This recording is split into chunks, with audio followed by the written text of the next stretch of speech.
Welcome to the Association 4.0 podcast, your association's no-fluff playbook to navigating and thriving in Industry 4.0 or the digital marketplace.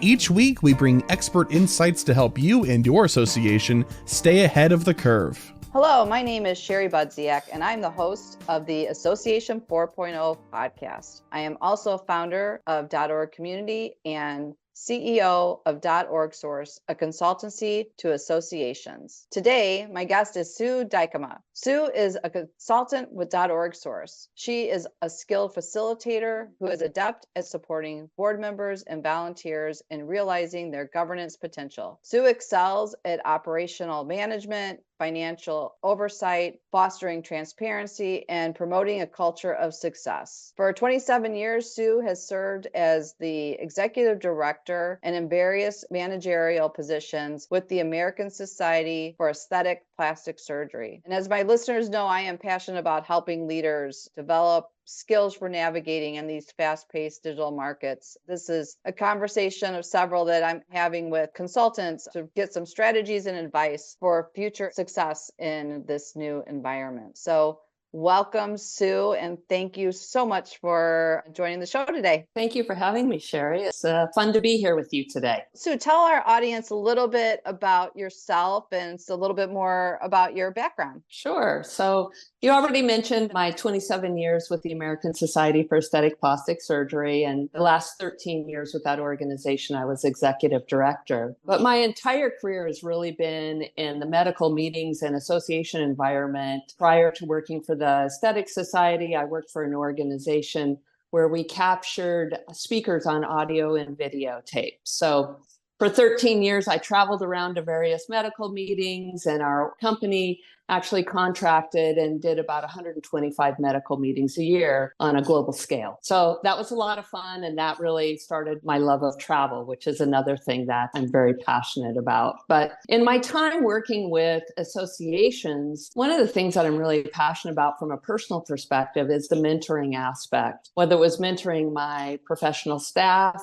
or mentoring my individual volunteer leaders and helping them navigate all the opportunities, to give back to our organization. I really found joy in watching people grow and excel, in either way, whether it was a professional staff or it was those board members. So for me, fostering that culture of collaboration and inclusivity and transparency was so important. And through that mentoring relationship, I was able to do that. On a personal note, I mentioned I love to travel. I think that's the best way to understand our fellow man and embrace the diversity and the cultures in this world and really understand the history too.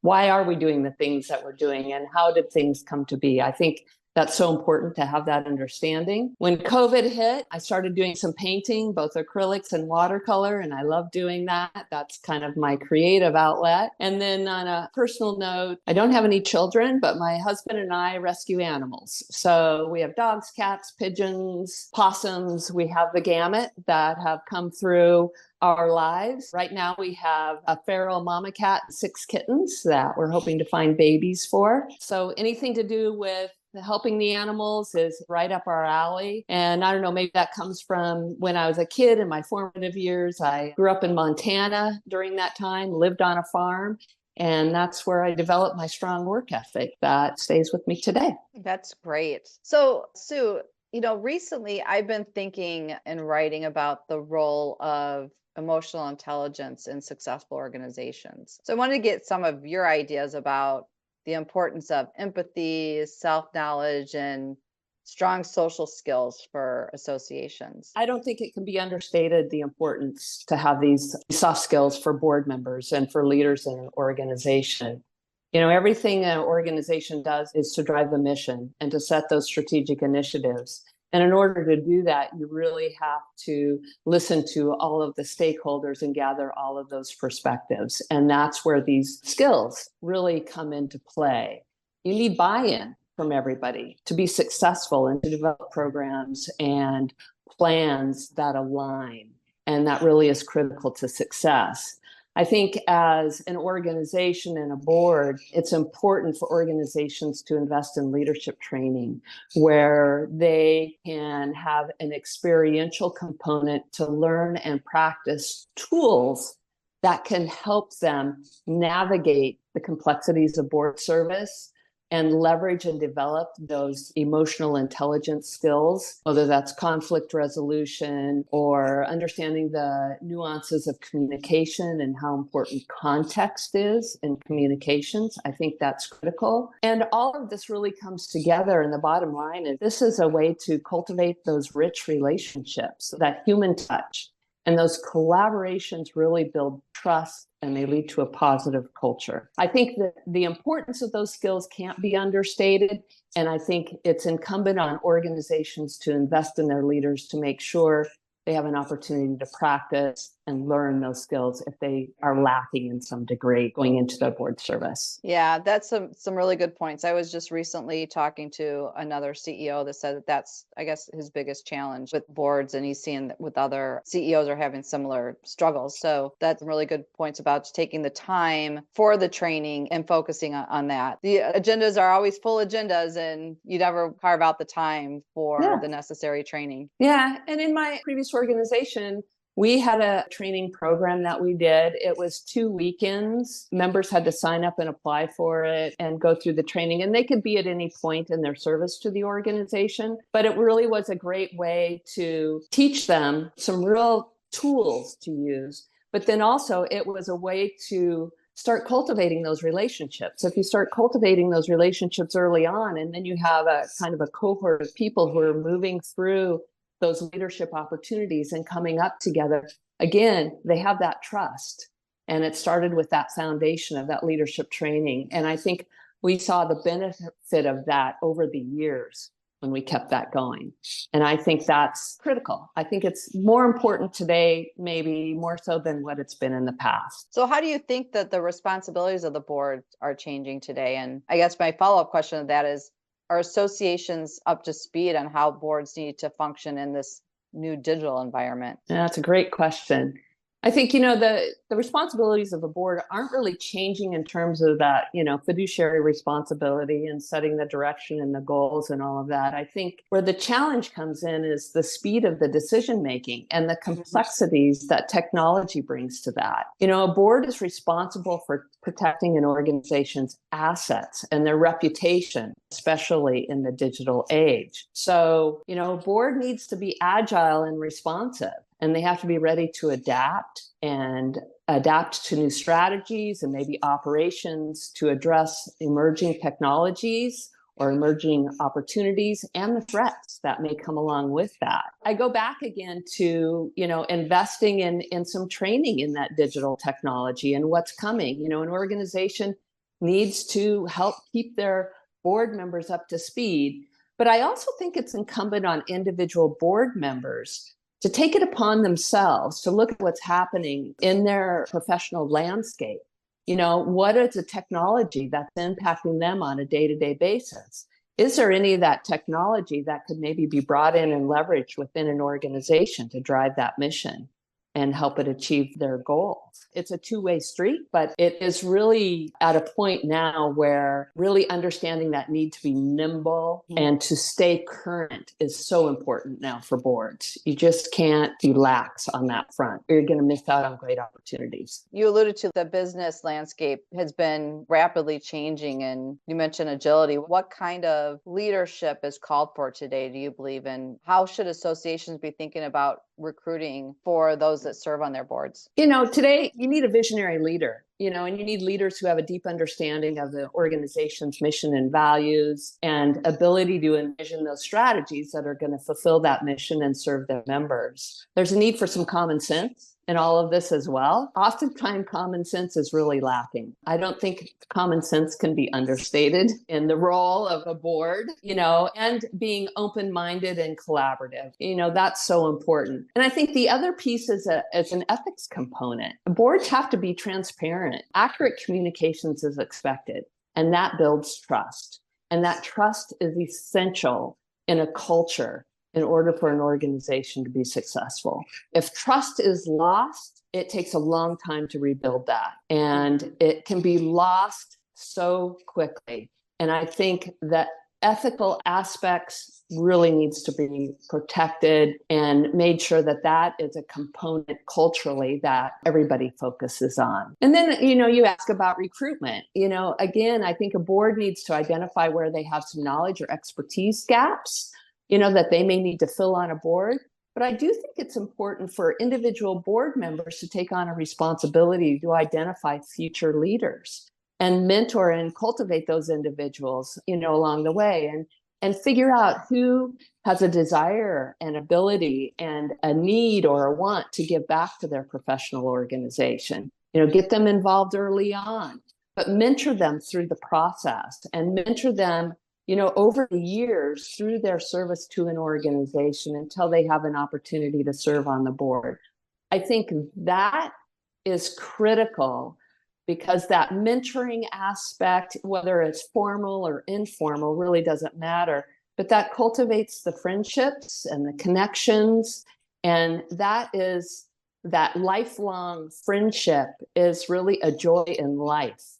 And that's going to bring people together. And I think that human connection, again, so important in cultivating an organization and really bringing it to life and serving the members. It's just why members in some level want to participate, especially volunteers. Generally speaking, they're not getting paid for their time. This is a personal choice. It's got to bring joy to them or they're not going to want to do it. Yeah. So you bring up the point about that human connection. As you know, I have my new keynote and I talk about bringing the humanity aspect into technology and thinking about that kind of human touch. I've been considering a contraction between the need to being, technologically proficient as an organization, yet to lead from that human perspective. So where do you see those qualities intersect from your perspective? And what can leaders do to increase both their technical performance while humanizing their approach? That's a lot. Yeah, but no,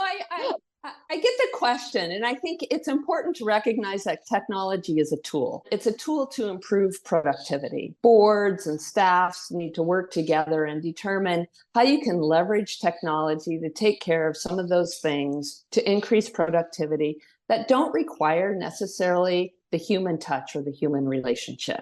And sometimes it's hard to find that line because it feels like, especially with all the things going on with artificial intelligence and everything, where is that line? Technology can't replace decision making. It can bring you data to help you make a better decision. But I think really trying to find, I don't know if you'd call it a line in the sand, so to speak, of where the technology needs to end and the human relationship needs to start, I think is really important for organizations to understand.